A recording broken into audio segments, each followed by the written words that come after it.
county and sub-county areas.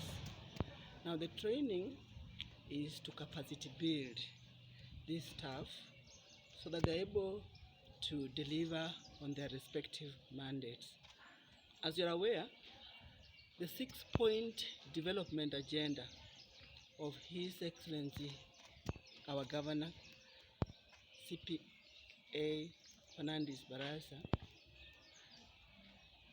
among them is water must reach every homestead at the door by the end of the day. Now, to realize that, we must put in place strategies. So among the strategies we're putting in place is to capacity build. A large percentage of the water consumers are found in the rural areas. So this team, as I've said, is comprised of mainly sub-county water officers and also the company officers, the rural company officers. They want to know how to operationalize, to maintain, to relate with the people in the rural areas, to ensure that they add and expand the various water schemes in addition to what is existing, upgrade those ones that are at lower level, so that we're able to do what? To reach to as many consumers as possible. They have set targets, and we're saying that every year we must reach a certain number of connections.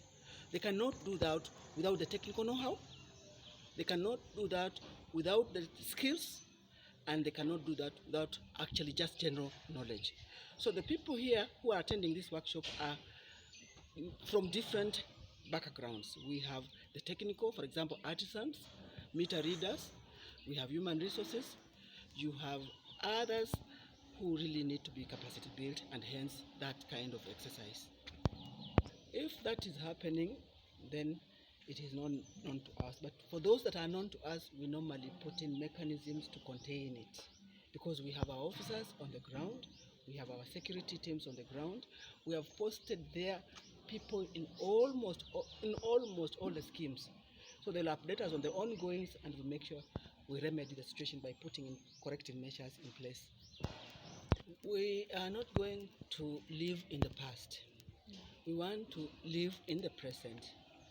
But the past informs the direction we shall take. They say you don't know where you're going if you don't know where you're coming from, and therefore you'll not chart the route to where you want to go. So that past will inform our kind of actions and strategies that have to be put in place. They say those who don't learn from mistakes actually don't make progress. Mistakes are not bad. People can make mistakes, but can you learn from mistakes? Yes, we've learned from those mistakes. We have realized that they are not unsurmountable. We can actually surmount those ones, because we're going to learn on if this was the strategy, it didn't attain Amazi Humukuru. What then strategy can we put in place so that we attain Amazi Humuriam? So the past is past tense, but it's important that it's informing our decision as we chart way forward.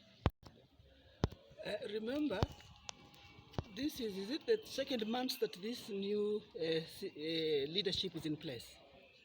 This is a very short time to actually say that this has not been achieved. At this point in time, we're just laying strategies to do what? To achieve that very important objective of reaching as many people as possible. I know the issue of tariff is a matter of great concern, but you must remember water is a very highly regulated sector.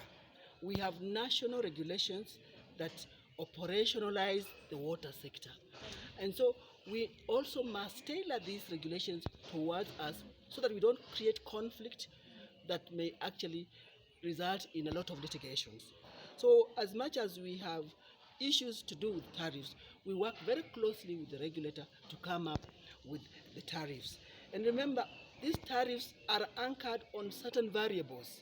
For example, the expenditure, the number of people that are anchored onto are connected, and many others. So really, a tariff is not an entity that an individual comes up with. It is something that is governed by the national government, by the respective regulatory bodies, and we are working together to ensure that we don't contradict them to cause conflict. Thank you.